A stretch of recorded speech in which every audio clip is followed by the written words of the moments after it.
Duda berperangai pelik ajak kahwin. Wanita tanggung akibat selepas pinangan ditolak sehingga muntah darah. Sudah lebih 5 tahun Wan Syafiqah bergelar ibu tunggal selepas kematian suaminya disebabkan serangan jantung. Sejak itu, Wan Syafiqah langsung tidak terfikir untuk mencari pengganti suaminya. Kerana ingin memberi fokus membesarkan 4 anak mereka selain faktor usia yang sudah mencecah 50 tahun. Namun beberapa ahli keluarga cuba mencari jodoh untuknya kerana kasihan melihat dia membesarkan anak-anaknya sendirian. Dan selepas beberapa kali dipaksa, Wan akhirnya bersetuju bertemu dengan lelaki yang juga seorang duda. Berat sebenarnya hati saya hendak berkenalan dengan lelaki itu. Bukan apa, usia saya pun bukannya muda dan langsung tak terfikir hendak berkahwin lain selepas suami meninggal dunia. Tetapi apabila keluarga mendesak, saya turutkan juga meskipun anak-anak pun kurang senang, terutamanya yang sulung, katanya. Pertemuan pertama, kata Wan, sudah membuatkan dia berasa tidak sedap hati kerana aura lelaki itu yang agak berbeza dan terlalu berani meskipun baru berkenalan. Pandangan lelaki itu juga tajam dan sentiasa memegang tongkat dan sering mencium pada bahagian pangkal tongkat itu sambil membisikkan sesuatu. Lelaki itu dalam lingkungan 60 tahun, tetapi kelihatan lebih tua daripada usianya yang sebenar. Entah mengapa saya berasa takut memandang wajahnya. Begitu juga anak-anak mendakwa perkara sama. Pada pertemuan pertama itu, dia sudah menetapkan tarikh perkahwinan selain meminta saya berpindah ke rumahnya selepas berkahwin.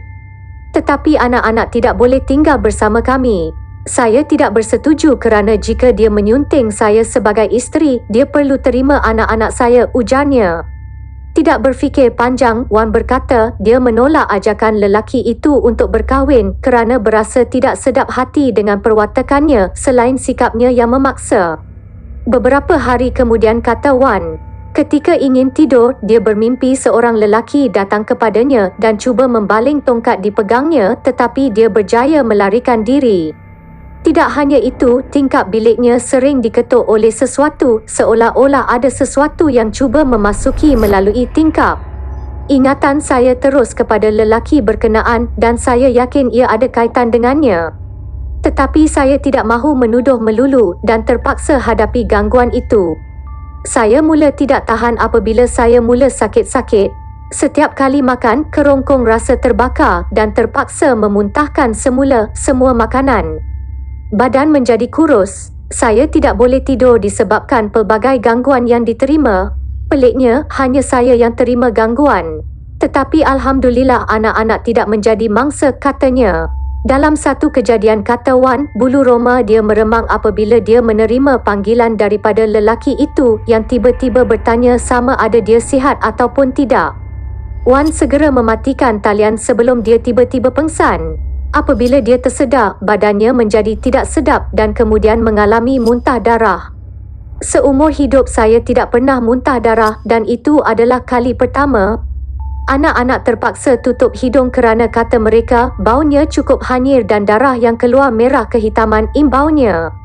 Tidak tahan dengan gangguan dan penyakit misteri yang dideritainya, Wan memberitahu dia meminta seorang ustaz datang ke rumahnya untuk berubat dan membersihkan rumahnya.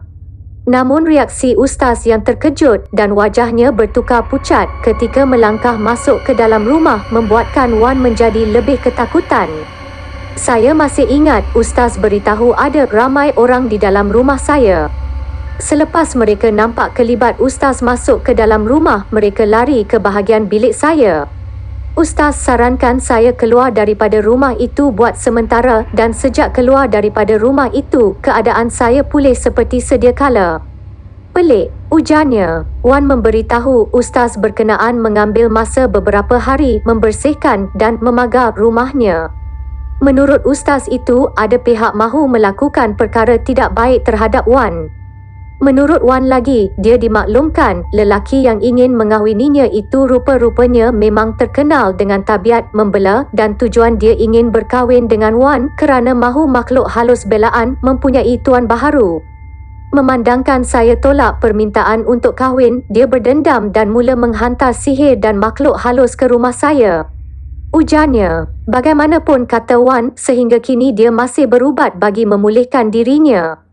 Kerana sejak kembali ke rumah itu, kejadian serupa tetap berulang dan keadaannya pulih apabila keluar daripada kediaman berkenaan.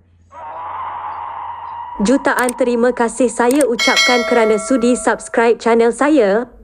Syukran jazilan.